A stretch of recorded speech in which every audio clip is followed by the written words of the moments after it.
Bilmediğimiz şeylerden neden korkarız?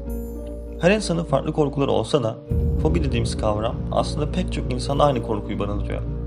Palyaçolardan korkan insanlar, oyuncak bebeklerden korkanlar, yükseklik korkusu olanlar, sıkışık alanlardan korkanlar ve daha tanımlayamayacağım yüzlerce korku.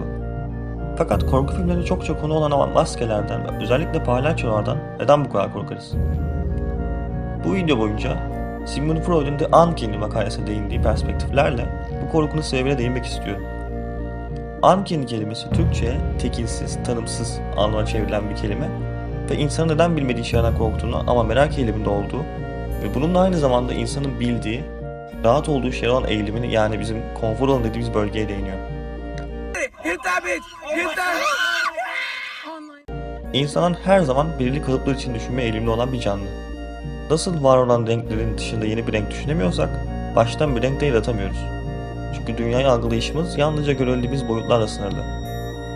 Değişen ve bize aşina olmayan her şeyi otomatik olarak karşımıza alıyoruz. Örneğin, size bir yaratık düşünün desem, muhtemelen bugüne dek filmlerde, dizilerde gördükleriniz ya da size güzel bir şekilde betimlemenize sebep olmuş kitaplardan alıntı karakterleri aklınıza getireceksiniz. Yepyeni, tamamen baştan yaratılmış ve özgün bir yaratık muhtemelen aklınıza gelmeyecek. Çünkü bunu yapamıyoruz. Var olan karakterler de zaten doğadaki gördüğümüz cisimlerin taklitleri ve onların hayal gücüyle birleşmesi. Şimdi aklınıza bir maske getirin ve bu maskeyi giymiş bir canlıyı. Otomatik olarak beyniniz tehlikede hissedecek ve korkuya kapılacak. Çünkü beyniniz bu şekilde işlemiyor.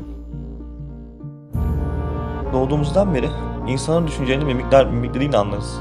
Zaten bu yüzden pek çok insana göre yazılı konuşma asla yüz yüzenin yerini tutamıyor. Çünkü karşıdaki insanı anlayamıyoruz. Emoji dediğimiz karakterler tam da bunun önüne geçebilmek için ortaya çıkmıştı aslında. Beynimiz istemsiz olarak bir insana güvenip güvenemeyeceği sinyalini o kişinin verdiği mimiklerden alıyor. Ama maskeler gibi sabit bir ifade altına gizlenmiş biri olduğunda beynimiz bunu tehdit olarak algılıyor. Çünkü karşı tarafı tanımlayamıyoruz. Palyaçoların abartı yüzünü düşünün. Bol makyaj ve sürekli gülümseyen bir yüz. Mantık olarak bunun insanı mutlu etmesi gerekse de ki zaten palyaçolar bunun için var olan hayali karakterlerdir. Bilinçaltında mantık işlemiyor. Sırf bu yüzden bahsettiğim bu fobilerden belki de en ünlüsü koulrofobi, yani palyaçolardan korkmak.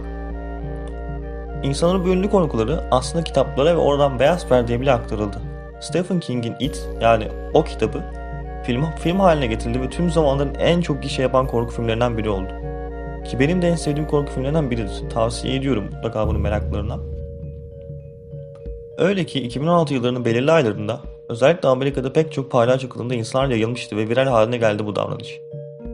Bazıları bunları sırf insanı korkutmak için kullansa da aslında bazı palyaçoların gerçekten de cinayet işlediği ortaya çıkmıştı. Ve olay o kadar büyümüştü ki her eyaletin kendi yerel televizyon kanallarında uyarılar yapılıyor ve görüntüler veriliyordu. Bu olay Kanada'ya kadar sıçramıştı.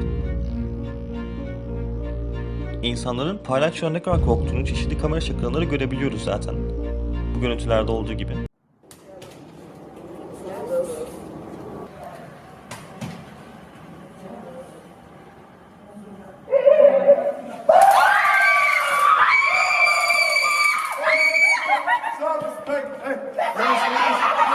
Demişken bir diğer ifadesiz ama yakında her yanımızı saracak olan şeylere gelelim ki günümüzde çok fazla tartışmaya sebep olan konular.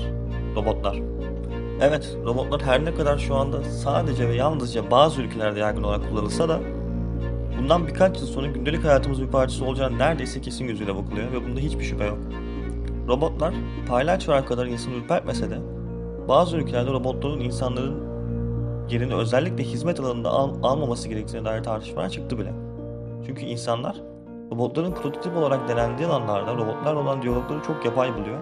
Karşısındaki insan olarak hissedemediği için güvende de hissedemiyor. Bu da tam olarak başta değindiğimiz beynimizin çözemediği mimiklerden dolayı o şeyden korkma eğilimine, hatta onu dışlamaya gidiyor. Like you're the perfect candidate. Really? Thank you. You're welcome. It's my pleasure, Nadia.